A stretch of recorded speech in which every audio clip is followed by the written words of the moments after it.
The MixTape Challenge is part of This Week in Podcasting, a network that brings together music, television, entertainment, and pop culture programming all in one place. Find us on Facebook at facebook.com/groups/thisweekinpodcasting.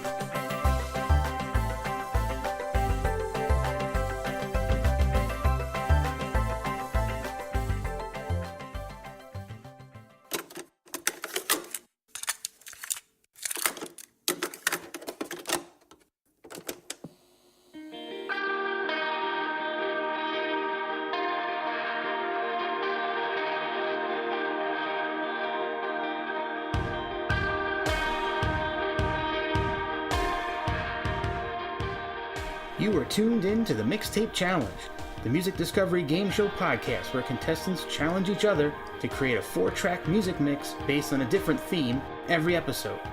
Today's challenge comes to us from the MixTape Challenge vaults, and we're calling it 4 from a favorite. Each contestant must pick one of their favorite bands or artists and create a 4-track sampler of material that they think best represents that band or artist to a new listener. I'm your host and contestant, Jeff Hulit, and we have 2 contestants here along with me for the challenge. Let's meet them now. First up is pop culture curator Krista Garofalo, coming to us from sunny Florida. How are you today, Krista? I am good, Jeff. How are you guys doing up there in cold New Jersey? Cold, rainy New Jersey. It's been a really brutal weekend this weekend. It's been pouring for 2 straight days. It's pouring now as we speak. Second up is a mix enthusiast, Mr. Josh Eisinger. How are you, Josh? I am doing well, Jeff. Thank you. Oh, thank you for being here. I'll throw us out on the table now. Both Krista and Josh are people that I've been exchanging music mixes with for, 15-ish years now? Around about. Yeah, and I know, Krista, you and Josh have exchanged many, many mixes, too. Yeah. Around the same time, maybe a little longer, but... Yeah, I think maybe going back to the turn of the century, even. Yeah. I think it's still tradition that whenever we all get together for parties, we all make mixes to bring to each other. It's still going on, and we still use CDs. You know, I know everybody's moved on to streaming services, and I'm on Apple Music. I know Krista's on Apple Music and Spotify, and I know we've all been working with those, but there's still something nice to have that tangible physical disc. Oh, yeah, there's a certain nostalgic value to it. Yeah, it's like I don't want to let those physical medias go. Yeah. So, today's challenge seems like it should be an easy one, but might be more tricky than you think. We're calling it 4 from a favorite, and you've got to pick one of your favorite bands or artists and create a 4-song sampler of their material that you think best represents them to a new listener. So, we've tried to come up with some creative titles to draw people in, and we're going to talk about the reasons behind all the tracks that we chose to include, and if we all feel so inclined, maybe why we put the tracks in the order that we did. A lot to talk about, but before we get into that, I want to throw out this first section of the show we're calling What's on Loop. We're going to talk a little bit about what we're all listening to lately, what's new, what we've discovered, or what old stuff has been stuck on loop in our CD players or our iPods or whatever. So, Krista, what have you been listening to lately? So I've been listening to a lot of Counting Crows. Not sure why. A lot of Fiona Apple. The National's new album, Sleep Well Beast, has been on rotation for a little while for me. Kendrick Lamar's Damn, which is not that new at this point, but been sort of having that on rotation. And then I went through a really not unusual for me obsessive phase with the Hamilton original broadcast recording and the mixtape.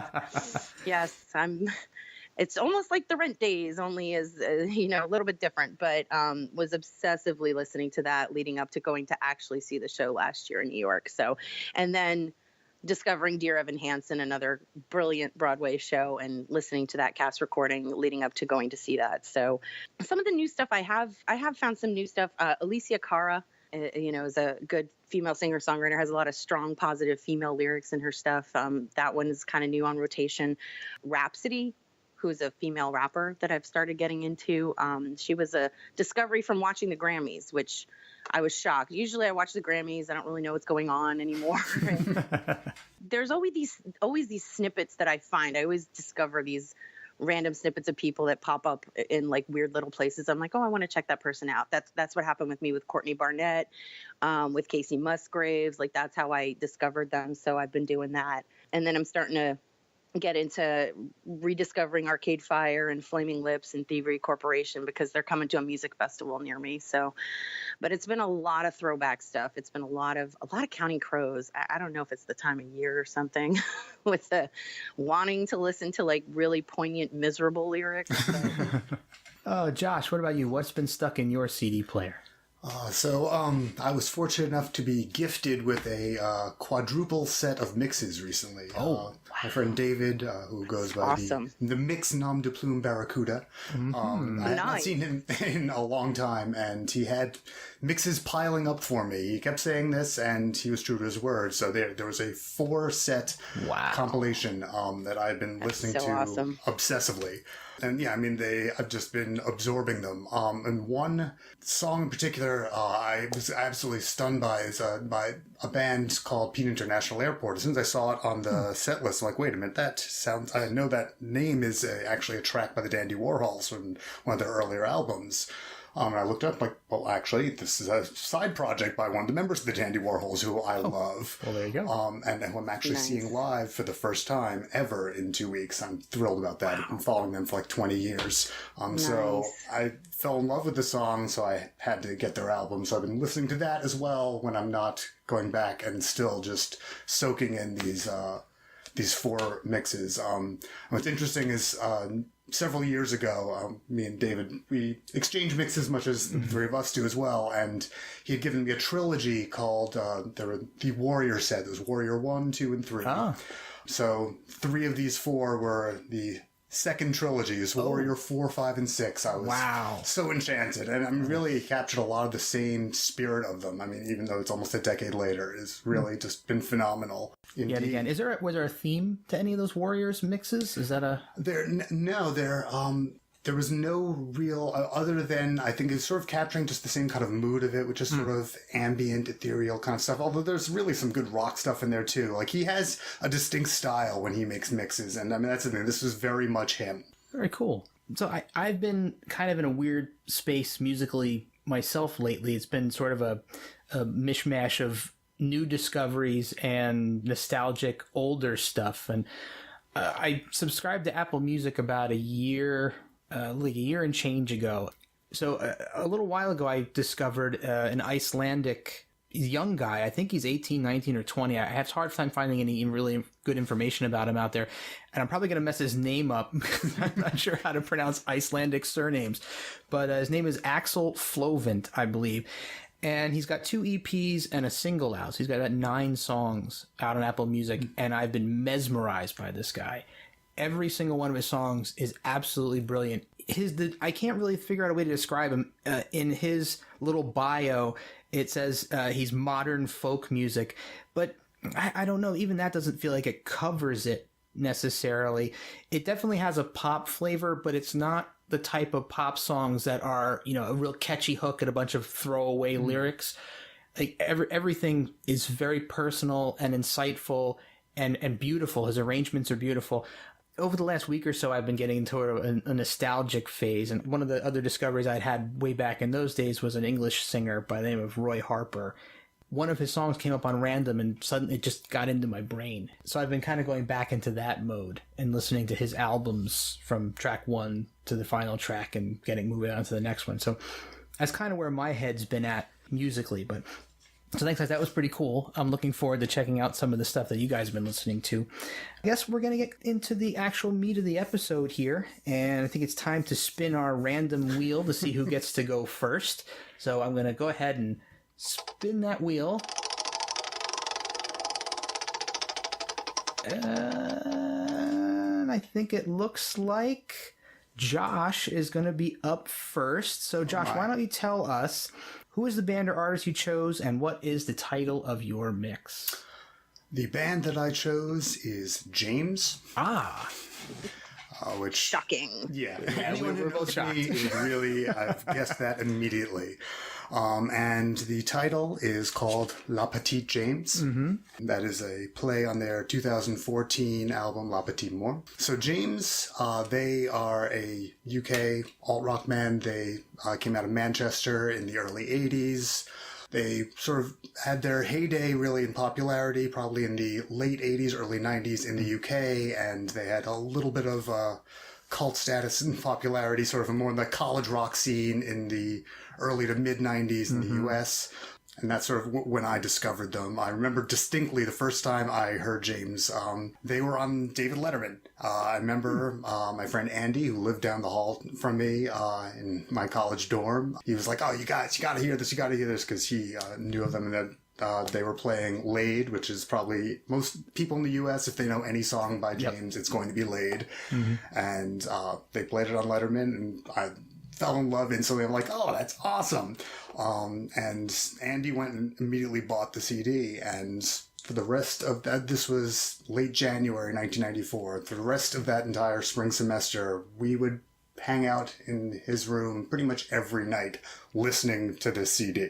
Yes. And it's a brilliant, brilliant CD. What's interesting is that that Laid is, it's a very blatantly sexual song. It's very, it's comical almost. It's a very rock oriented, and the rest of the album is so unlike that for the most part. It's very ambient. It is. And that's like, there was so much to digest, like once I started discovering the rest of that CD. And that's why I started, going, and I bought, obviously, Laid. I started buying their older stuff, and I've been eagerly snatching up everything they've released since then. Yeah. Seeing them live, they were very well known for just being such a phenomenal live performance band, and they, that was something I always had wanted to do. I always wanted to see them. They broke up in 2001, and that was a huge regret of mine. I never went out and actually got to see them perform. They reunited in 2007, and I vowed immediately, if they are touring anywhere, I am going to get tickets. I don't care. Come hell or high water, I'm going to see them. And they came out with an album the following spring, Hey Ma, and they announced a UK tour. And I immediately, recklessly bought tickets in Edinburgh, Scotland. And me and my boyfriend and two others, we flew out and we saw them, and it was a phenomenal show. And shortly after, when we returned back to the States, they announced a US tour, and damn it, it was still absolutely worth it. It was an awesome experience, and fortunately I've had the opportunity to see them 6 more times live in the US since then. And every one of them is its own distinct performance. They never play the same set list twice. And like you said, Tim Booth is something to behold on stage. Absolutely. You could see just the way he dances. He practices what he calls ecstatic dance, and just his entire body becomes the music. It's like he's almost just writhing with joy, like to the music. It's hypnotic and phenomenal. Yeah, Krista, what do you think of Josh's pick? Well, I am not surprised. Anybody that goes all the way to Scotland to see somebody is obviously going to be putting that person, that artist up there as one of their favorites. I unfortunately have never had the chance to see them live, but I know I've explored a lot of their music. I own a couple of their albums and stuff that Josh has put on mixes, and it draws you in this way that kind of, comforts you and just makes you kind of think about, a lot of different things as you're kind of exploring the music. I know that one of the albums in college that I listened to a lot with my roommate that she introduced me to from him was Booth and the Bad Angel. And that was on heavy rotation in our dorm room. It helped me write so many papers my sophomore year. It was moody because it was, Tim Booth and Angelo Badalamenti, most famous for, scoring Twin Peaks and a lot of other things. And it was just so rich and so quiet. It was very soothing in terms of writing in the background. And so I've definitely explored a lot of their music, and I'm excited to hear which tracks he's picked. As am I. I'll throw one extra thing, a note about James. When Laid came out, and we didn't know each other back then, I remember hearing that song on the radio, but the song that got me to buy the album was actually Say Something. I heard that song, I was like, this is incredible stuff. And I had no other experience, so I bought Laid, and that was the only James album that I had owned until I met you. And found out how big of a fan you were, and you'd include a bunch of their songs on your mixes, and that got me more interested in seeking out more of their stuff. But it's amazing how you can buy one record and just be okay with that and not explore any further than that until someone else inspires you to dig deeper. Some of the tracks that you put on, I think one of the first tracks that I think you put on a mix for me that got me to dig deeper was Just Like Fred Astaire. Yeah, that's a gorgeous song. I mean, it's one of their few songs that's really just a love song. Yeah, I was blown away by that song. I'm like, wow, okay, so there's definitely way more stuff beyond this one album that I own that I should be looking at. So, over the years, I've amassed quite a few of them. I'm nowhere near the depth of fandom that you have, but it was very inspirational to see your enthusiasm for the band, and it really opened up my eyes to music that I hadn't heard before. So, and that's kind of what this show is really all about. And so I'm glad to be sitting here with you guys talking about this stuff, because both of you have inspired me to listen to new stuff. But let me stop rambling. We have to get into Josh's picks. So why don't you take us through your mix? Oh, now, before, actually, did the songs that are on your mix, did you have a methodology for picking them? What was your thought process? Did you go for all favorites? Did you go for the hits? What did you go for? So this was a ridiculously painful exercise to try to I agree. Go through, 35 years of brilliant music and narrow it down to 4 tracks. This is a horrible Sophie's Choice kind of... so I had to sort of think about what direction I wanted to really go to narrow down the focus. I could have gone the route of the hits, or... what I thought maybe even the particular best tracks, but the motif I went for here was really James in the context of how it's affected me. So I like that. I picked 4 songs that really have a very personal meaning to me. Very cool. Yeah, so this is Josh's version of James. Very good. Very cool. And for the ordering, so the one thing that I'd like to try to do, it's not a hard and fast rule, but something I prefer to do when I create a mix, is I do like for the first song on a mix to be a song that is also first on the album it comes from. Very interesting. And I'd like the final song to also be the final song from its respective album. Oh, wow. Okay. You'll see, if you go back, you'll see that happens. I never knew that. Often. I didn't know that either. Letting you in on a little secret here. I gotta go back and look through all of them now. Oh, me too. Yeah, again, it's not something that happens all the time, but it's a preference. Okay. If I have songs available, then it's something I like to sort of fit in. Fair enough. If things work out that way. So I've actually accomplished both with this. Amazing. I'm excited. So let's go through track by track. Tell us what the track is, what album it's from, the year it came out, and why you picked it. Okay, so I started off, the first track is Tomorrow, which is the lead-off song from their 1997 album Whiplash. Great song. It is a wonderful song. It's about...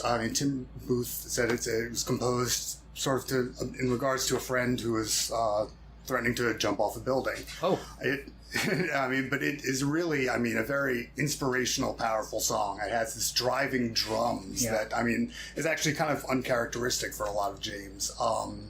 And it came out, during sort of a darker period of my life. And this song, it really affected me. It sort of helped me through dark times. And just, some of the lyrics I found inspiring, gotta have faith your path will change. And it just, I've always sort of drawn strength from this song. Great live song, too. Oh, absolutely. When they're live, they really add a dimension to so much of their music. But this one, even just the original studio track, I think of all their albums, I think it's one of the strongest lead-ins that they ever had. And so for that and for my personal connection, that's where I had to go, obviously. Oh, excellent. Josh, track number 2. So this one is a little more obscure. Oh. So track number 2 is Destiny Calling, which is... Love that. Actually, it is the 9th track on their Best Of compilation released in 1998. It's one of 2 new singles that was created for that album. Interesting. That and Run Aground were created amidst a compilation of their hits. I love this song. It is a very sort of silly, almost campy song. It's sort of pokes fun at fame, at the music industry, and it shows sort of the lighter side of James. There's definitely an element of heaviness with some of the other tracks I chose, and I have such incredible fondness for the song because this song, more than any other James song, makes me think specifically of a single person, and that is Denise, who one of my oldest and dearest friends in the world, who, I mean, we adopted this as sort of our absurdist anthem, because, it's in the just the self-importance that you can only have in your early 20s. I think we played this constantly, and I mean in the late 90s we were pretty much inseparable, and I mean I can't hear this song without thinking of her and smiling. It just brings me such joy to hear it, and it really is just a sort of a goofy song, but it's a lot of fun to listen to, and it is just so special to me because it takes me back to a very specific time where, before I actually had a real career and a job, where there was just time just to be driving around in a car with, someone you love and just listen to a song on repeat. And, it was... Simpler times. Yeah. Yeah, definitely. Good stuff. I love that song, and I agree. It's so joyous and celebratory, and like any song that just positively sort of eschews, we're freaks, yes. in a great way. Like, we're freaks and we're proud of it, I love that one. I know that you've put that on at least one mix for me, and I loved it. And I can see how it totally reminds you of Denise. Let's see, what track 3, Josh? So track 3... So I would be remiss if I did not include something from Laid, since that was the album that really brought me in. Fair enough. So I've cheated slightly. Oh. Uh-oh. So the 6th song on Laid is the song 5-0, which is, I think, it's an entrancing, gorgeous, fantastic song. But the track that I've included on my mix is not the studio track. It is actually a live version that is included on the James Laid Remastered that was released in 2001. It is the 16th track on that. Very cool. There are 4 bonus live tracks on the remastered version. I have never heard this version. It is fantastic, and I included it because it's live at BBC Radio. I included it because, like we said, James live is such an incredible experience. They add such a dimension to their music when they perform live.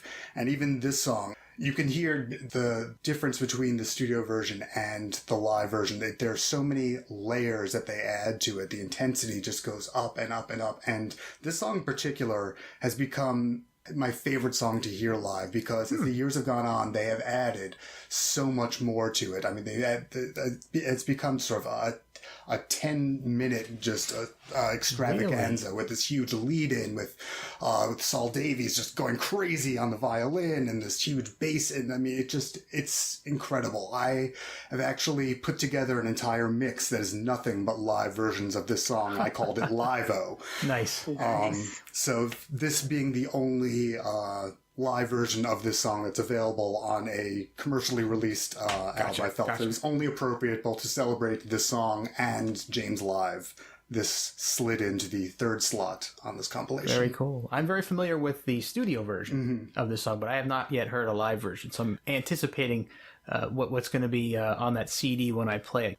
So, Josh, take us home. 4th song. So, 4th and final song is All I'm Saying, which is the final track off of La Petite Mort, the 2014 album from James. And this is a beautiful, gorgeous song. Tim Booth actually is written in regards to his best friend who had passed away very suddenly.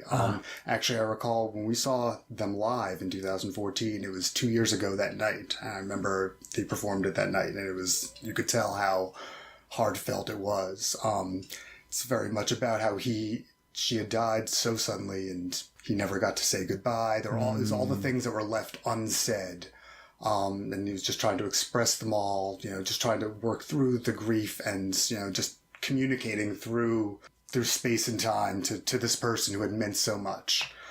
When the album first came out, I thought this is a phenomenal song, but it was only a few months after that my sister-in-law passed away, and the song took on more resonance for me because she passed away while we were away on the cruise. We did not know for days. We came home and we instantly found out, and the song just really stuck with me, and it took on a complete new power. I mean, it was therapeutic sort of listening to it, and I felt like the exact same.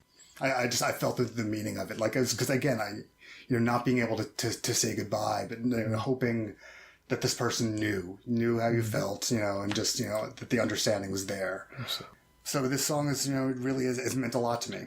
Krista, any thoughts on his final pick? Well, I'm not as familiar with that track either. I feel like there's so much diversity in James's back catalog that it's I'm excited to actually, after this, probably explore it a little bit more. But I would agree with you with the whole idea of utilizing music in a way to sort of provide comfort during difficult times. And I think music does that for me and a lot of people in a way that you can't really find in a lot of other places. And so it's important to kind of seek out that stuff when you need it. It's very therapeutic, I think. And when you're going through something, as difficult as that, it's one of those things I think that really helps you cope.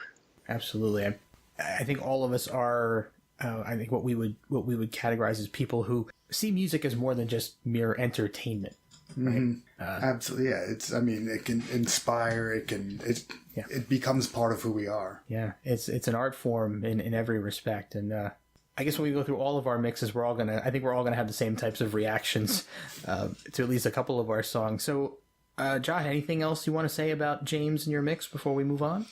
Yeah, sorry, I got a little heavy there. I know. No, that's fine. Music does that. Yeah, no, especially, yeah, this band, they've meant so much to me. This was a very difficult task, was narrowing down. So a band that's meant so much to me over pretty much my entire adult life to 4 songs. But I hope that people can enjoy the tracks I've selected. Again, it's not necessarily their biggest hits, but I think that each one of them is really fabulous in their own way. Fantastic. And everybody out there, we'll repeat this later on in the show, but Josh's mix will be available on Apple Music and Spotify, along with mine and Krista's at 4-song MixTape. And we'll talk about that a little bit more later in the show. So, next up, Krista, who is the band or artist you chose, and what is the title of your mix? So, I'm sure you're both going to be very shocked by this, but the artist that I chose is r.e.m.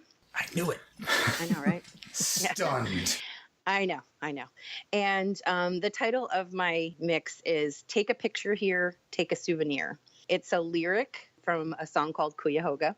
And I think it sort of encapsulates some of the, the tracks that I have on here and sort of the, the feeling and the subject matter that they sort of espouse. So, and r.e.m., for those of you who don't know, they're an American rock band. Well, they were an American rock band. That's the sad part. But they're originally from Athens, Georgia. They were formed in 1980, and they consisted of drummer Bill Berry, guitarist Peter Buck, bassist and backing vocalist Mike Mills, and lead vocalist Michael Stipe. They were really the pioneers of alternative rock. They were noted for, Peter Buck's sort of self-taught, arpeggiating guitar style, Michael Stipe's sort of obscure lyrics and sort of distinct vocals, and, Mills and Berry kind of on the, the bass and the drums, just sort of driving it all forward. They were staples of college radio in the 80s. They, broke through in the 90s with Losing My Religion and the album Out of Time, and then the album that I discovered them on, which is Automatic for the People. And that kind of catapulted them to like international fame. And they wound up losing a band member in 1997. Bill Berry wound up leaving the band after a grueling tour for their 1995 album Monster that resulted in him having a brain aneurysm and almost dying in Switzerland. But that tour, 3 of them had major medical emergencies on that Monster World Tour. It was crazy. But, but they decided to continue on as a 3-piece band. And, they continued to put out more albums and, mixed critical and commercial success with all of them. They were inducted into the Rock and Roll Hall of Fame in 2007, their first year of eligibility. And then they wound up disbanding amicably in 2011. So they've gone on to release some compilations, some greatest hits compilations from both their early IRS years and, when they moved to Warner Brothers. And, but I discovered them, during Automatic for the People. Drive had just come out as a single, and I had heard it, and it just sort of captured me, just the calling to the youth, to, hey kid, where are you? Nobody tells you what to do. It was just it was calling me in a way that I'd never really experienced with music before. I was obsessed with Automatic for the People. I wound up exploring all of their back catalog after that, discovering all of the old stuff, and then just continuing on. And it was sort of like, discovering sort of my musical soulmates, really. Nice. That's sort of how I just describe them to people that I know, usually, because other people hear that and they think it's a little crazy. But, they just, every single turn that they made with their career and changing up their style or going from a 4-piece to a 3-piece, like everything, I responded to. Everything meant something to me. The lyrics got richer. The emotions and the interpretations of it just became bigger for me. And I mean, I've shared this music with lots of people, forcefully in some cases. I mean, I have literally given copies of Automatic for the People to my friends who have had children and said, give this to them when it's appropriate. They need to know this music. They're my favorite band in the world. And, I'm sad that they're not still making music, but I'm so glad that I have the 31-year back catalog. I have to say that I've never really listened to much of them besides what was on the radio or on MTV. And hearing all of what you have just said, my interest is now piqued.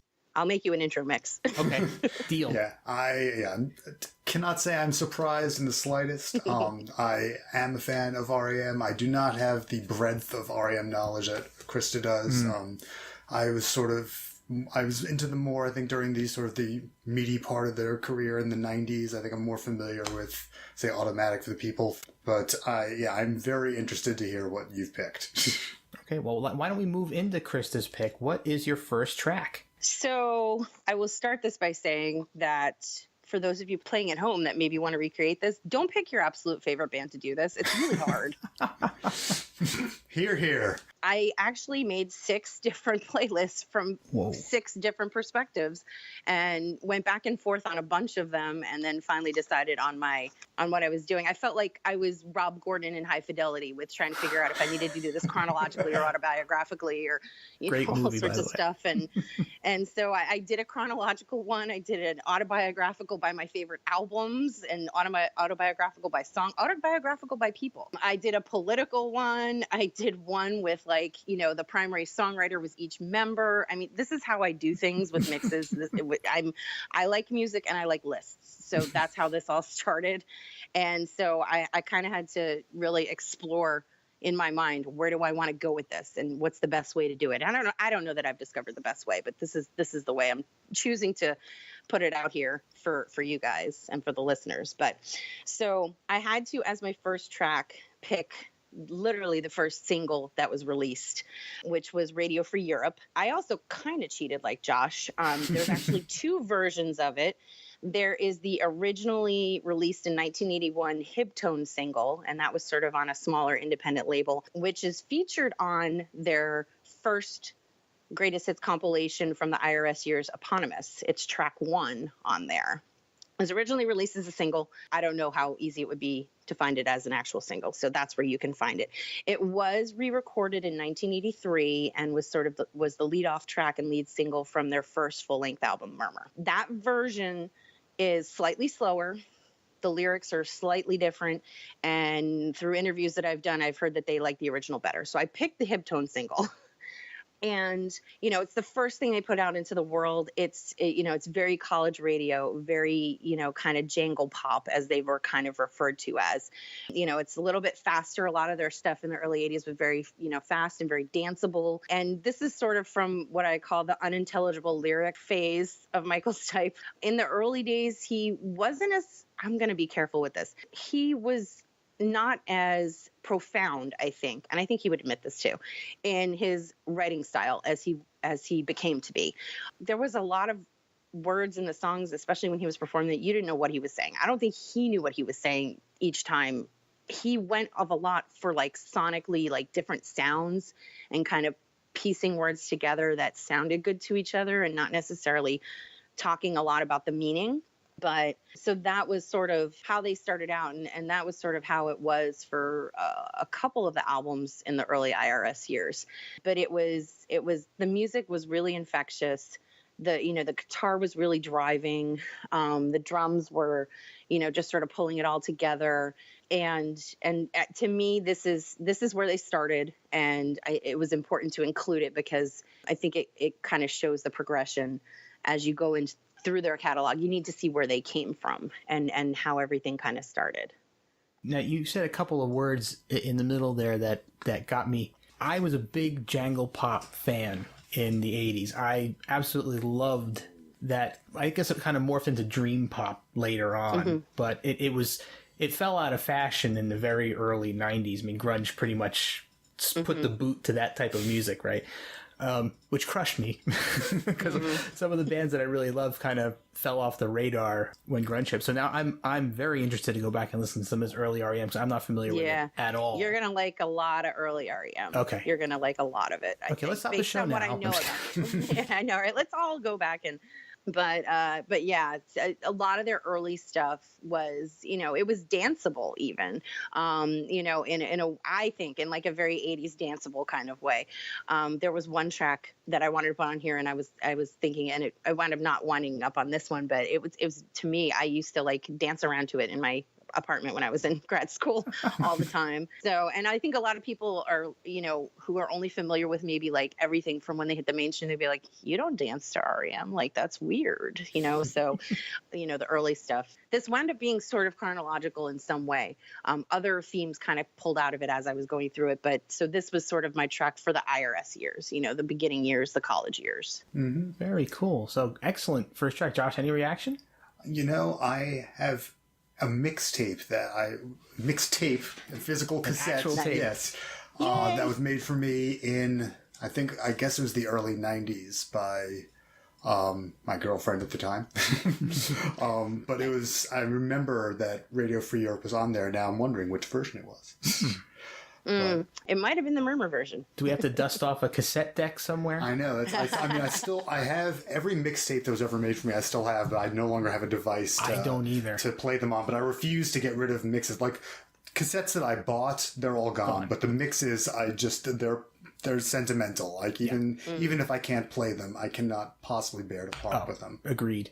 That's all I have left. Yeah. I still have all of mine, and I do still have a cassette player because I have like my dad's old tuner and record player and like cassette player from like the the stereo system that we had when I was growing up, and he got a new one and he's like, do you want this? I was like, I guess I'll keep it. So I can actually play cassettes. It might be a trip to Florida, Josh. Throw your tapes in the car. Let's go. There you go. I will entice you any way I can. Excellent. Okay, track 2, Krista. Okay, so track 2, the next phase of their career was really like they signed to Warner Brothers in 1988 and kind of were moving towards that kind of mainstream success. And they were getting it a little bit with some of the stuff that had come out on the previous album. The one I love from Document was sort of really big. So my second track to sort of represent that time frame, or the beginning of that time frame, is You Are the Everything, track 3 off of Green. This is one of my absolute favorite songs. It's sort of cinematic in the imagery that it brings up. It's very poetic. It's sweeping. I think it's a really good example of sort of a lush Southern Gothic, slightly heavy, but not too heavy kind of feeling to it. The thing about R.e.m., which probably is a little bit different from like James, is that Michael Stipe is very cryptic about the meanings and like what inspired the songs. There's never there haven't been many really specific reference like, oh, I wrote this for a friend or I wrote this for this, because he's always kind of said he wants people to interpret it and use it for what they need in their life at the time. So he's very vague about those kinds of things. So there's a lot of different nostalgia sweeping this song. It's some people have called it a love song with hope, and sort of the love you feel in your best moments. There's couple of different things that people have led to sort of, get to that. There's a lot of people think it's a love song of an older person looking back on their life with their partner. There's a section of the song where it says drifting off to sleep with your teeth in your mouth. So a lot of people have said that.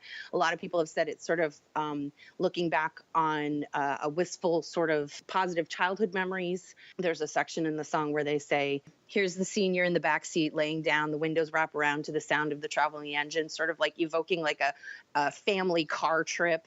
Family memories of sort of being together and loving each other. So, but the theme that seems to sort of come up with that song, at least for me, is sort of the love you feel in your best moments. It's a positive, nostalgic look back of maybe, love from a parent, love from a grandparent, love maybe with a partner, regardless.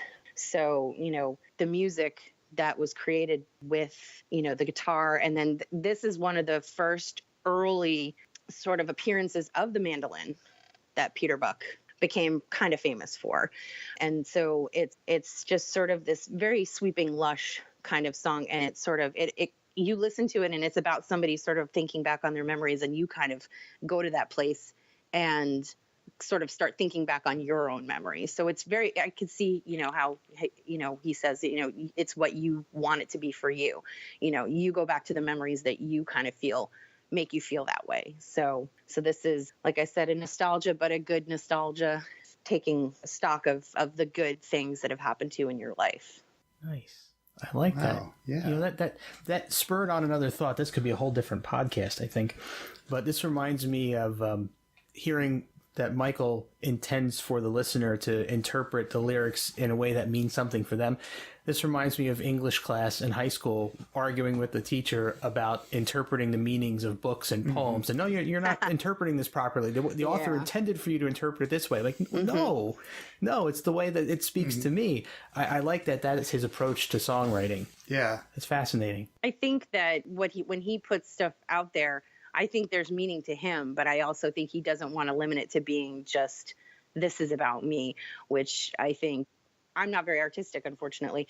I appreciate art, but I think it would be kind of hard to kind of put stuff out there in a way that people could really identify with. I think that's one of the things I really appreciate about them is it's open to interpretation, and you can take from it what you want from it in a lot of ways, and I think that's sort of a gift that, we get from them, which I really appreciate.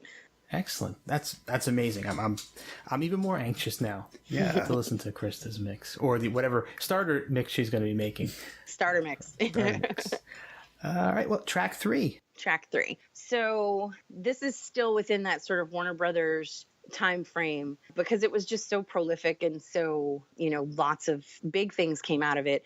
Not just popular hits, which they definitely had, but the next track that I picked is my absolute favorite song, which is Night Swimming, from Automatic for the People. That's a good one. It's track 11. It's, almost the closing track. This song is just, it's another play on nostalgia. It's about memory. It's about loss of innocence and youth. It's kind of looking back in a nostalgic way, but in a sort of maybe sad and sort of wistful way, kind of thinking about the past and sort of the regret for things that you did, and maybe regret for things that you wished you had done. It's all in sort of this lyrical sort of event that goes on in the song about skinny dipping. And sort of, skinny dipping in the summer, towards the end of the summer when it's about to change into autumn, is sort of the exact lyrics of the song. But it just sort of, evokes to me, changing from summer to autumn. There's always sort of that wistful time of year when even when you're working sometimes, but especially when you're younger, kind of feeling like the carefree days of summer are gone. We have to go back to school. We have to go back to, maybe if you're one of those people that plans vacations for your family in the summer, I gotta, I don't have anything to look forward to now. I gotta go back to work. And the summer changing to autumn, which is really a lot of times for me symbolic, going from a child to, an adult. You don't have those carefree days.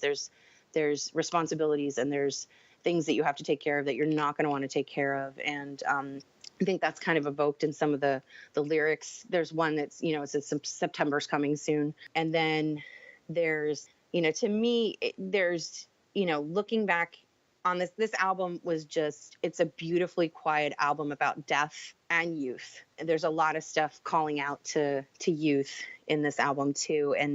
And sort of this one is sort of looking at summer as like an eternity, but it's kind of ending.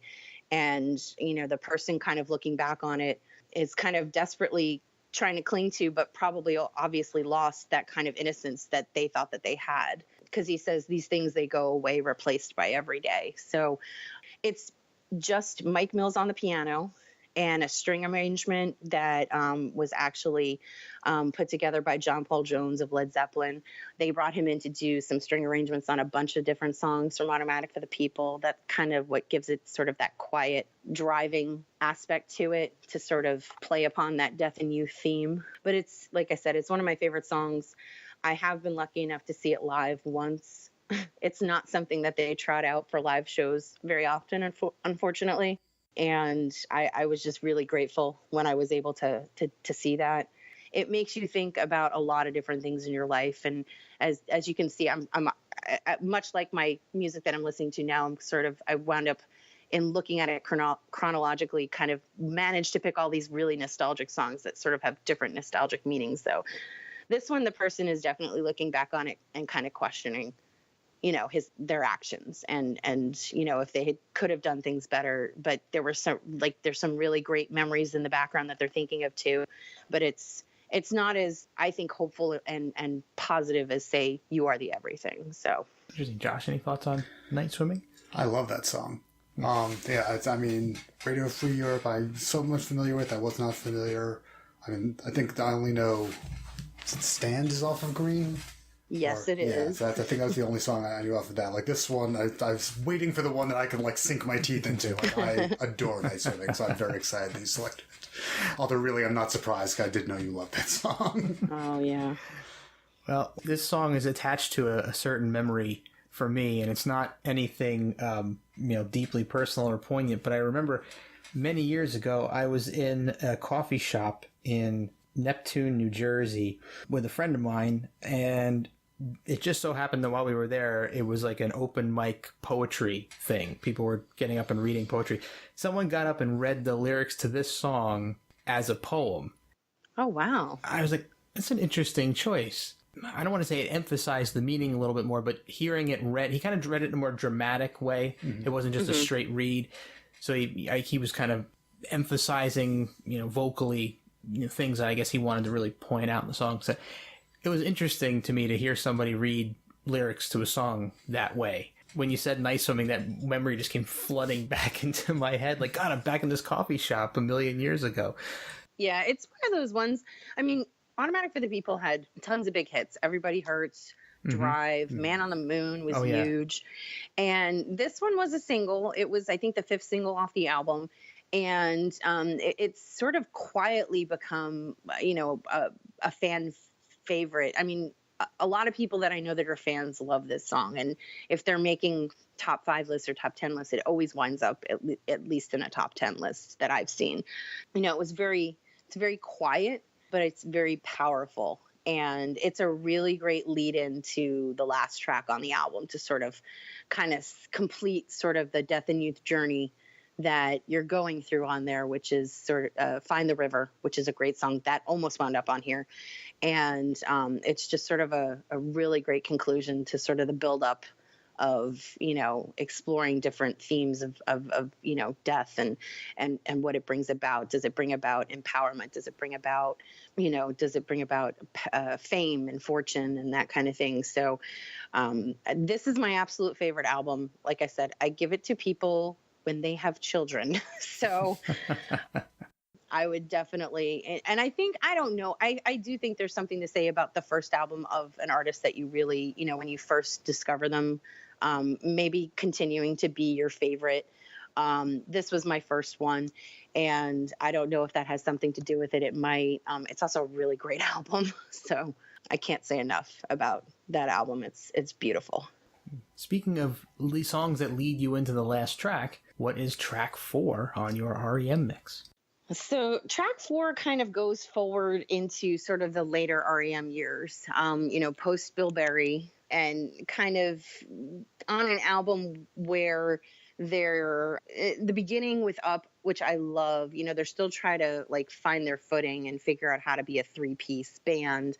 I know in interviews, Michael Stipe would always say like, oh, we're like a 3-legged dog now. We just have to learn how to walk differently. So this song that I picked during the 25th anniversary for Automatic for the People reissue, which, by the way, was in, I believe, November of last year. They were doing a lot of interviews, and this was one of the songs. This isn't why I picked it, because I really love it, but he had said that Michael Stipe said if he had to be remembered for one song, this was it. And it was kind of a surprising pick for me. But it is a song called Supernatural, Super Serious. It is off of the 2008 album Accelerate, and it's track 3, which... in doing research for some of this stuff, I've read that apparently track 3s, if you go back and look on a lot of r.e.m. albums, they're sort of like the surprising, like the pleasant surprise on a lot of their albums. You Are the Everything is also a track 3.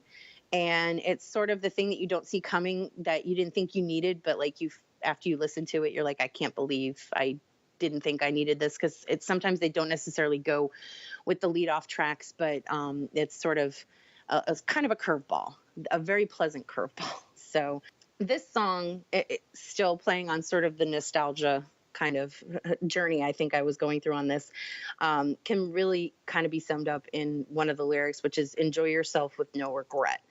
It's about kind of looking back on the character in the song is sort of looking back on this experience at summer camp and kind of thinking about some of the, teenage humiliating things that had happened and sort of kind of holding themselves back from who they are or who they can become, kind of because of all these weird little things, that they think make them kind of dark and weird and unusual. And so the first line of the song is everybody here comes from somewhere, which I think is really important, because it's kind of saying we've all gone through stuff like that.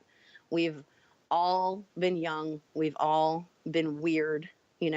We've all gone through those strange, teenage phases where everything just seems wrong and nothing feels right and everything you want to do doesn't make sense. So it's kind of telling you, be confident in who you've become or you want to become despite your past and, whatever embarrassing past you have. There's another line in there that says, nobody cares, no one remembers, and also nobody cares. So to me, this is sort of like, looking back on nostalgia and thinking about where we've come from and taking those good parts of it and pushing away the bad parts and kind of finding strength in those things and kind of moving forward to be, like I said, either, what you've become, embracing what you've become, or using it as strength to get to where you want to be if you're not there yet. Because there is a part in there where he says, now there's nothing dark and there's nothing weird. Don't be afraid, I will hold you near, kind of saying, I'm going to accept you for who you are. You should accept you for who you are. And, that's sort of what you should take from your past. So I kind of really identified with that song. It was one of those songs that kind of made me think about past differently and, how you do really need to throw away some of that really bad stuff or the stuff that you really thought like, oh, that makes me kind of strange and a little weird. And it's like, no, you should embrace that. We're freaks, like James said, and embrace the freak. And I know that he said in some interviews, he's like, it's not quite a geek anthem, but like, that's kind of where I was going with it. Like, don't let the best parts of you fall away because you think people won't like that. That's what they're going to respond to. They're going to respond to like the true you. So, that's why I love this track so much. And it's very, it's a faster song. Night Swimming and You Are the Everything obviously are, much slower, kind of lush, emotional songs. And but this one is a sort of their return to sort of rock, moving rock and that kind of thing. And, it just sort of, it's very infectious. And it like I said, it just sort of, I think, inspires people to be themselves. I'm really excited to hear this 4-set compilation. Yeah, I think it was interesting, like, just, you went on such a nostalgic track. I've been saying that so much of what you've been listening to lately has been, like, nostalgia, like, going back to, like, music from the 90s and whatnot. I wonder which was the chicken and which was the egg here. Yeah, I don't know. I mean, that's the thing, because I was changing stuff as of this morning, and and really kind of figuring out kind of what, I mean, I could have done the hits, but I feel like the hits are just so obvious with them. And I feel like, they'd be like, oh, I kind of know that. So I really wanted to pick stuff that was, like I said, kind of chronological. But like I said, I guess that's what I respond to. I mean, and I think that's part of it. And I wanted to pick tracks from albums that I wanted people to really find, because I feel like once they find that album, they're going to want to explore everything. Mm-hmm. So that was part of it too. But you're right. Like, I don't know if picking this is from, what I've been into lately, or what I've been into lately is, that kind of thing. But, there's lots of different themes here that I could have worked off of too. But the nostalgia thing in terms of loss of innocence and kind of looking to the past, that comes up a lot with them. And it was just a matter of, I think, finding the best songs to sort of capture people with it and bring them in. I love that the two of you picked bands that not only your favorites, but you have these emotional connections to the music. I think that is such an incredible power that these artists have to make those kind of connections with listeners and people they'll never know, but through their experiences and through their lyrics, they can speak to things inside you that resonate with you. I think my pick is also one of those kind of nostalgic. I am quite intrigued. Yes. Okay, well, don't keep us in suspense any longer. This may not be a surprise. I could have gone for my ultimate favorite band, but I picked a band that changed my musical direction quite a long time ago. The band I picked is called The Clientele, and I know I put some of their stuff on a mix for you, Josh. You've sprinkled a few of their songs across the years. Yeah, I've been a fan of them since 2000. Oh, the name of my mix, I was trying to go creative and witty, but I miserably failed. And I decided to lift the title from one of their self-released albums of their early non-album recordings, things that didn't get released. It was just a kind of conglomeration, and it was called It's Art, Dad. I just like what that title says. I like that too. I'm just imagining a band in a garage somewhere and Dad coming out and telling them to turn it down. What's that racket? Like, it's art. So I love that. And it's funny because that CD, It's Art, Dad, was released through, I guess, their MySpace page back in the mid to late 2000s. And I found it there and ordered it. But so a little bit about the band before we go through the tracks. They are a London-based band and kind of broadly classified as indie pop, which sort of fits. They currently are a three-piece. Singer and guitarist Alistair MacLean is also the principal songwriter. Mark McKean is the drummer, and James Hornsey on bass. In the mid to late 2000s, they also had a multi-instrumentalist named Mel Dracy who played some keyboards and mostly the violin.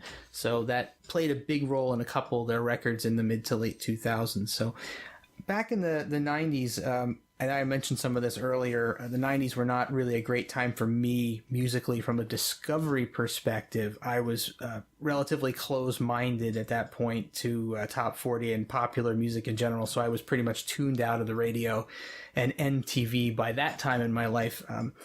Some of the things that I really enjoyed in the 80s, some of the styles that were around in the 80s really got crushed going into the early 90s, right? And a lot of them were, fell out of favor, and either those bands morphed into something else or, they faded away. I was big into 60s and 70s prog rock in the 90s. That's when I rose into my Pink Floyd phase, who is one of my favorite bands I could have easily picked for this challenge. Yes, Roy Harper, who I mentioned a little bit earlier. And the only things I was really discovering back in the 90s were things that were connected to the bands that I was already listening to, like solo projects or side projects or a guest appearance. Somebody would show up on an album as a player on one particular track, and I'm like, oh, I see it on liner notes. Okay, well, I'll go listen to their stuff. But I was really out of the musical loop. Back in 2000, the first time I heard The Clientele, I was... somehow I remember it was in my car, and I had the radio tuned to public radio, an NPR station, and it just so happened to be I can't remember the call sign of the radio station at this point, but it was so long ago. But the show that was on was this kind of indie band, a new music sort of show. And this song comes on that is brand new at the time, but sounds like something that was really different than what I had heard, in my brief forays of, hearing radios in other people's cars and, whatnot. I don't want to call it a throwback sound, but it definitely had a lo-fi feel. It wasn't, loud in your face stuff. It was quieter, more introspective, more low-tech sort of a sound. The song was called Joseph Cornell, and I was kind of mesmerized by it. So, the following weekend, I took a ride out to what was, at the time, I think may still be the best record store in New Jersey, a place called Vintage Vinyl. I know Josh used to live right down the street from Vintage Vinyl. It's a very, very large record store, and it's about an hour ride for me. And I went up there to look for this because I figured it was probably the best. I know it was an import, so it was probably going to be a little bit difficult to find in a normal store. So I went up there, and that store was very well known for having lots of imports and small record label releases. So, leafing through the C-bin, and there it was. It popped out the album that this song is on. And the second I got into the car, the album, by the way, is called Suburban Light. And I got back in the car, and I wrestled with the plastic and the butterfly to get the CD open, and I threw it in there and listened to it on my way home, and it literally changed my musical life at that point. It was such a revelation to me. My eyes were just like huge and wide. I was like, wow, what have I been missing all this time of kind of shunning new music? And maybe I should kind of get back into the exploration that I had done, years prior, that I had gotten out of the habit of. And from that point on, I was starting to seek out more and more new music. So the mix itself was really hard for me to do, just like you guys had difficult times doing your mixes. Picking 4 songs from a favorite band that has a pretty deep catalog is not the easiest thing to do. Funny, the 2 of the 4 songs were pretty much set in stone from the first time I tried to run through this. But even then, still, I kind of started to question. I was swapping things in and out and second guessing and triple guessing and quadruple guessing myself over and over, and I had built up quite a large list of what I call honorable mentions that I'm not going to include here because the rules are the rules, and 4 songs and that's it, 4 tracks. That's right. Yeah, we're sticking to it. We're sticking to it.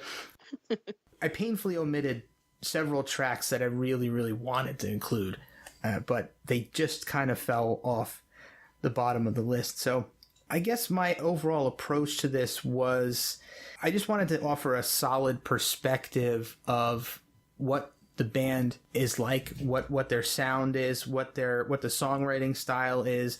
So I didn't go for favorites. I approached this like I would have approached a mix that I would have made for one of you guys. I was looking to have not necessarily like a roller coaster, but like more of a wave, sort of a kind of an up, a down, an up and a down. Mm-hmm.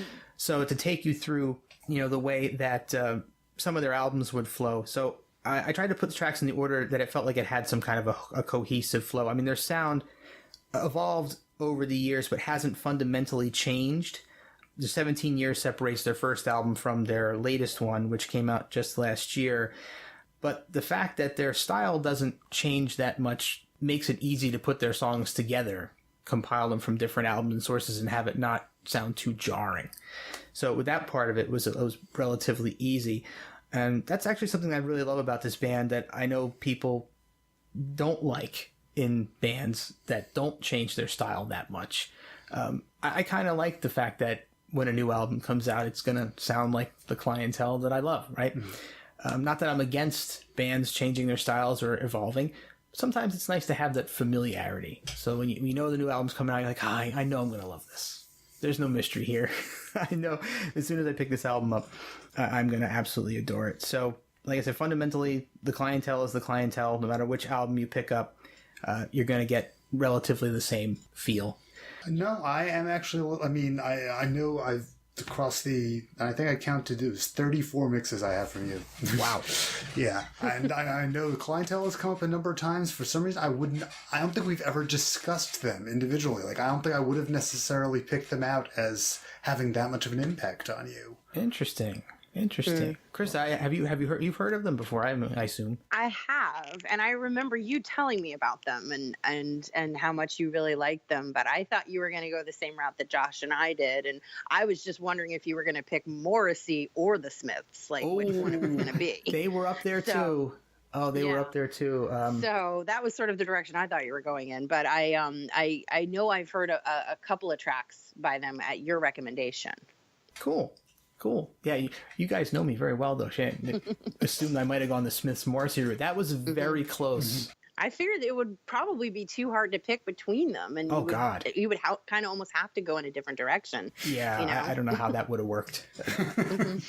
I know I'm planning to maybe do more four from a favorite type of shows down the road for Mixtape Challenge, but I don't know if I'm going to be able to tackle the Smiths versus Morrissey.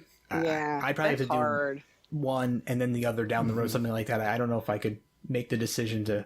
Best just to sidestep it altogether. Good call. Agreed. All right, so track 1 on my mix is actually the first track from their newest album that came out last year, 2017. The album is called Music for the Age of Miracles, and the track is called The Neighbor, which is a curious title, actually. It's a really strong opening track. It felt like a really good way to start off this mix. So there was a kind of a twofold reason for putting it at the top of the list. So I remember, the band had been on quite a relatively long hiatus before this album came out. I think it was 6-ish years that they had gone without releasing a new album.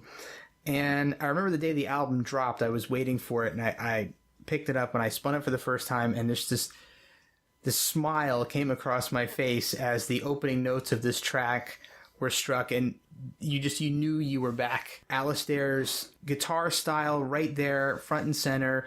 The vocals come in, and there's a trademark clientele build up to a really beautifully crafted chorus. So it was as a longtime fan, it was a payoff I've been waiting for since the previous album, I think it was 2010, had come out. So it was quite a long wait. That is. So this song is a great example of McLean's lyrical storytelling. In fact, all the songs that I picked for this list are picked for that reason, because he can paint a picture with lyrics that when you listen to what he's saying, you kind of just have these images in your head of the places that he's describing and what he's doing, and the roads that he's leading you down. There's nostalgia mixed in there, and deep personal thoughts and things that you can relate to, and this song was no different.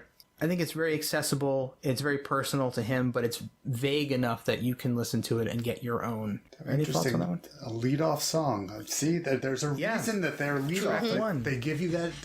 They are very strategically placed. Yeah. No, that's true. I've never consciously done that, but I see why anybody would. Because if the artist has decided they want to lead with that track, like, it makes sense that you would want to. I know. What might be interesting is to look back and see how many times you may have, unconsciously done that. Yeah.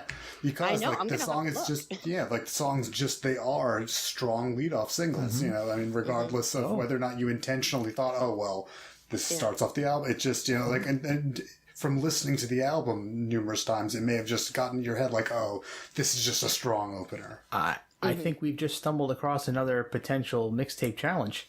Yeah. Track 1s. I like that. 4 track 1s, strong openers. Yeah.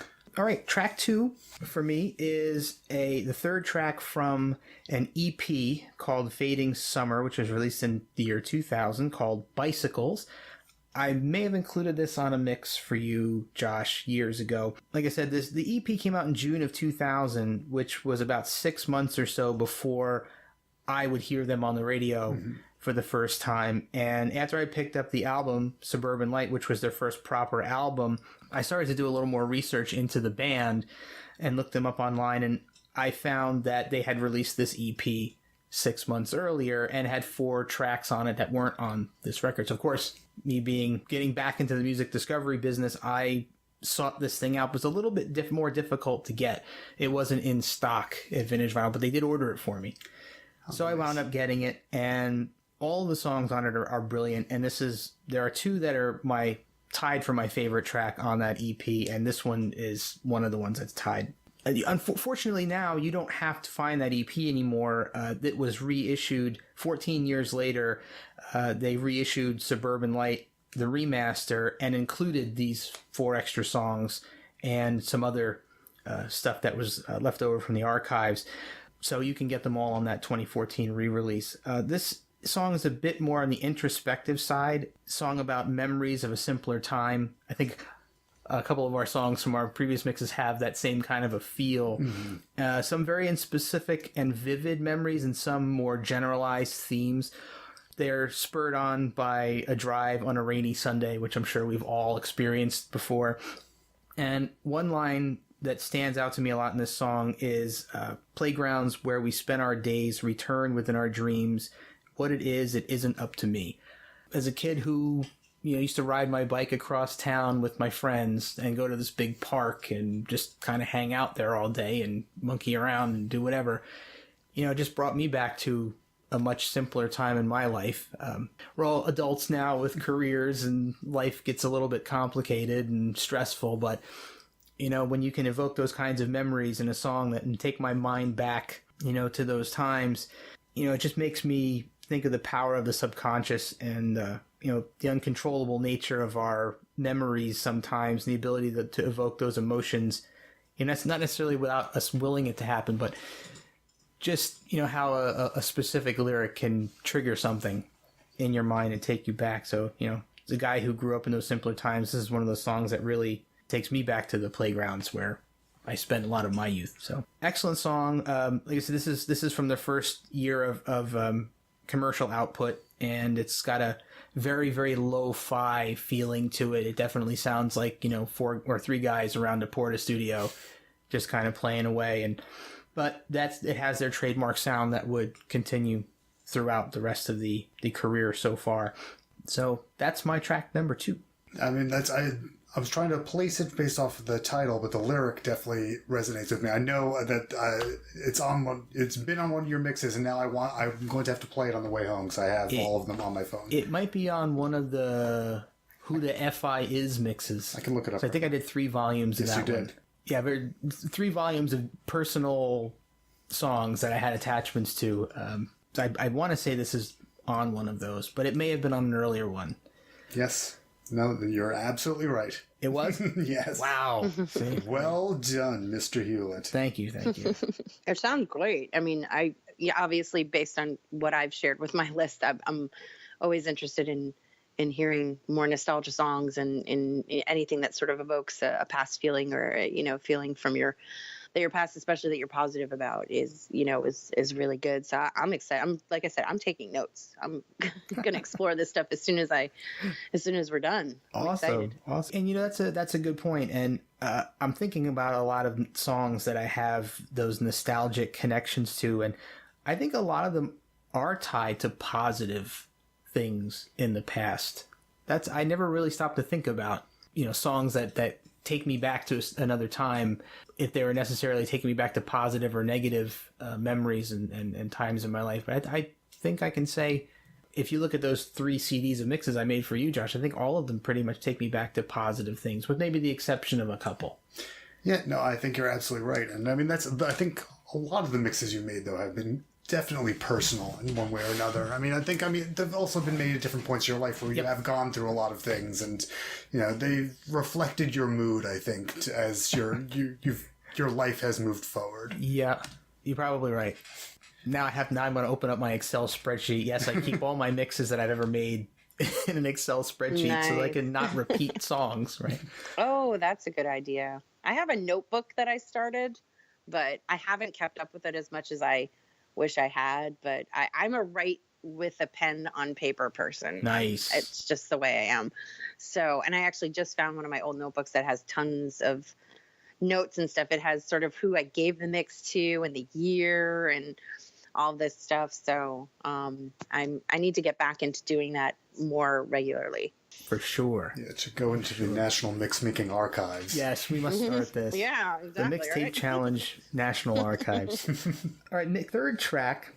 Actually, this one has a little bit more of a story behind it. I don't want to bore everybody to death, but The track is called Never Anyone But You. It is the fourth track from their 2009 album Bonfires on the Heath. And a lot of really good memories I have tied to this specific album. So the song itself has that gorgeous trademark clientele guitar intro, giving way to this incredible tight arrangement. Mel Dracy's violin in the back is soaring, carrying you through this track. And of course, Alistair MacLean's lyrics paint yet another deep and semi-haunting picture. One specific lyric, when the evening comes, the fields are full of voices, but no one's there. I just have this kind of feeling of, standing out in at night and just listening to, the sounds around you, being by yourself and, thinking back on life and the, in where you are presently and where you've come from. And I have a thing, I guess, and Krista outed me by saying that I was a Smiths and Morrissey fan, but I have this thing, this really strong affinity for melancholy lyrics over upbeat pop arrangements. I just absolutely love that juxtaposition. It works for me with the Smiths and with Morrissey, and it works for me in this song.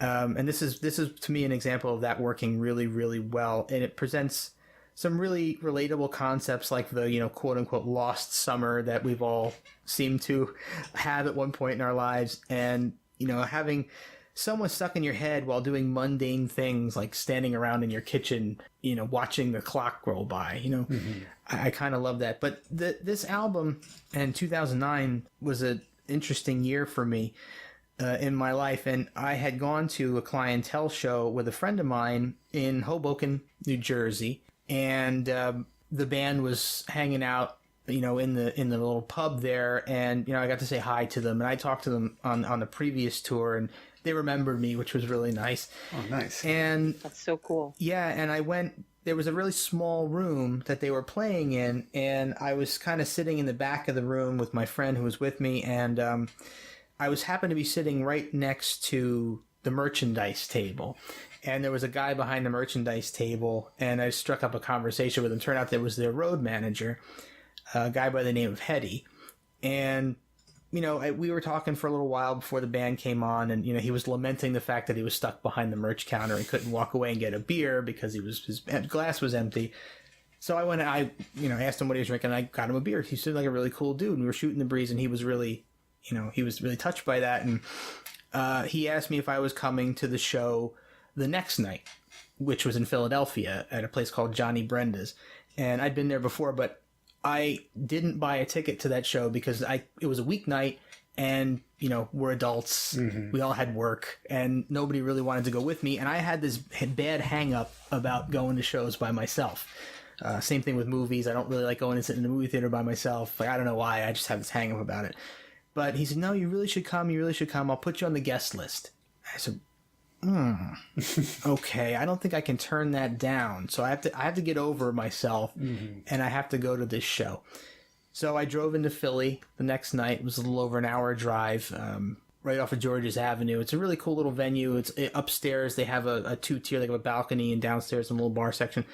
So I got there a little early, and there was really not many people around, but there was the merch table, and Hetty was behind it, and so happy to see me. And I get there, and I'm like, what? They were so nice to invite me to this thing. I'm going to buy, I wasn't a big vinyl guy, so I'm going to buy a vinyl copy of the album and see if they'll all sign it for me. So, of course, he is totally ready to facilitate that for me. He's like, as soon as the show's over, I'll have him come out and I'll have him sign the albums for you. And so the show's getting ready to start, and I'm kind of standing near the band by myself. And so he gets out from behind the merch and literally pushes me all the way up to the front by the stage and says, you're not going to move from here until the show's over. I'm like, wow, my mind is blown. So I'm standing in the front, and, they waved to me from the stage. They knew me. I was like, wow, this is amazing. This is awesome. Incredible. This is a band that's meant a lot to me. And now I feel like I almost kind of know them.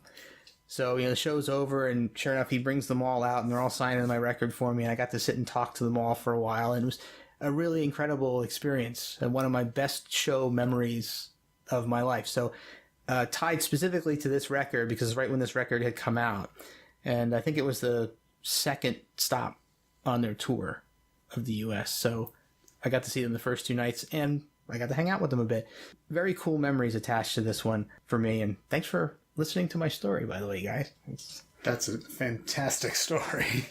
Yeah, that's awesome. I mean, not every artist is so open to that, not, and welcoming, and and a lot of people just don't have that kind of access, which I know you kind of stumbled upon, but that's awesome that you were able to experience that. It really almost felt like the universe working for me, That far outweighs me stumbling upon Tim Booth while he was having dinner by himself. Oh, I remember this story. Yeah, on the Asbury Park boardwalk, like before the show there. He was just there at the restaurant we were going to, and I pounced on him like, "Hi, Tim, we went to Scotland to see you. Please, can I take a picture with you?" He was like, "Okay, please don't kill me, sure." Yeah, it's much better than my story of meeting Mike Mills, too. He is doing this project now called the Baseball Project, and because he loves baseball, he's like the Mike Gianella of like his friends. He's into fantasy baseball, and he knows he's in leagues, and he reads I think a lot of those publications that Mike writes for, and he just loves it. So he has this side project called the Baseball Project where they write songs about baseball, like original songs about baseball, and it's sort of a super group of a couple people from a bunch of different bands. And they were at a minor league baseball game near me because the New York Mets do spring training near where I live. So I left work. I asked my boss if I could leave work, go there to try to see if I could see him. And they sang the national anthem, and they came and they just sat down in the stands, like among everybody. So I kind of rushed over there and asked if I could take a picture, and didn't know what I was doing because I'm not good at selfies. So thankfully one of his bandmates did it. And then I just sort of looked at him like an idiot and didn't thank him for writing any of the music that he wrote, including Night Swimming, which is my favorite song, and just sort of like walked away eventually. So he didn't think I wasn't crazy. So, but I got a picture, and it was very exciting, but I was very overwhelmed. Awesome. Yeah, well, we didn't have any time to really prepare, like, for the intensity of that moment. It was so fleeting. Yes. Yeah. All right, so I guess we'll wrap this one up with my fourth track. And this track is actually off of Suburban Light, the album that I discovered in 2000. But it is not the first song that I heard on the radio. It's another song called An Hour Before the Light. This is the 7th track on that album. It's one of those lo-fi masterpieces that made me not only adore this record, but really endeared me to this band and sucked me into that style. It's more of Alistair MacLean's trademark personal storytelling, more powerful, nostalgic lines, things like, summer's waxing in the air, the meadows stretch, and onward to St. James's Square. A little bit of a rhyming in there, but, I like that he's walking down the streets and seeing familiar things and kind of letting his mind go astray and thinking back to other times.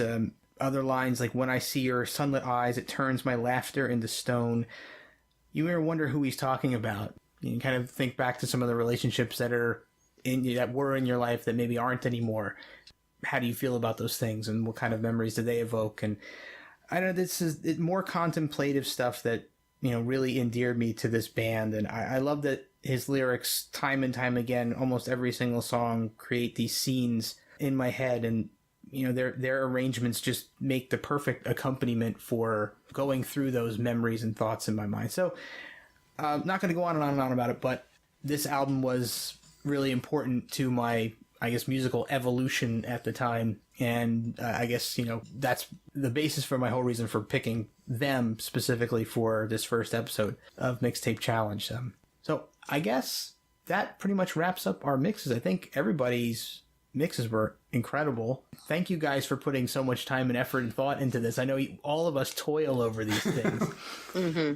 So I didn't want to feel like I was putting some kind of onerous torture on you guys, but thank you. We it's put like the torture good on kind of ourselves. torture. Yeah, that's true. It's like a good kind of torture in a way, kind of. You're frustrated by the fact that you can't add more, but it's, ultimately the exercise is just, it's a lot of fun to explore this stuff again and kind of think about it in a deeper way than, you've probably thought about it before. And then, you don't necessarily, once you've sort of discovered certain things, you're like, I know that song, and you just listen to it. And then to be asked to go back and think about it in this context, it kind of makes you think about some of the things maybe you missed. So yeah, absolutely. Excellent. I think that all of us probably could have done 12 song mixes, but we would have been here for 6 hours. So I think the 4 songs make it challenging, but I have a mix on my Spotify that it already is my favorite r.e.m. songs, and there's like 20 tracks. So I've been through it. Yeah. Well, Josh, thank you as well. All of this stuff has been fantastic to talk about, and I hope you guys both had a good time. Oh, absolutely. Yeah. So why don't we quickly go around the table here and tell everyone where they can talk to us out there on social media. Krista, are you out there on the interwebs somewhere if people want to talk music? If you're interested in sort of following any of my playlists that I have out for the public, you can find me on Apple Music at Coriander817, which is also an r.e.m. reference. And you can also find me on Spotify, which is at Krista817. And I am actually working on, it's not quite ready yet, but I had sort of a mix blog that I'm transferring some of the content and trying to build new content onto Tumblr. So that's coming, but it's not there yet. Very cool. We will update your information on the Mixtape Challenge website when you get that blog out there, so we can get that out for the listeners. And I'm sure you'll be back again for another Mixtape Challenge in the future. I hope so. I want to do one where I can do multiple artists. I love doing this with r.e.m. and a single artist, but I'm really excited about trying to do a little bit of a theme that I can incorporate other artists. Excellent. Josh? I came up with I have a list of like 40 different ideas for challenges that I'm going to give to Jeff, so we'll be back. Okay. Yeah. And good. For me, I need to get into the modern age. As much as I love my physical discs, I need to actually get on Apple Music and Spotify.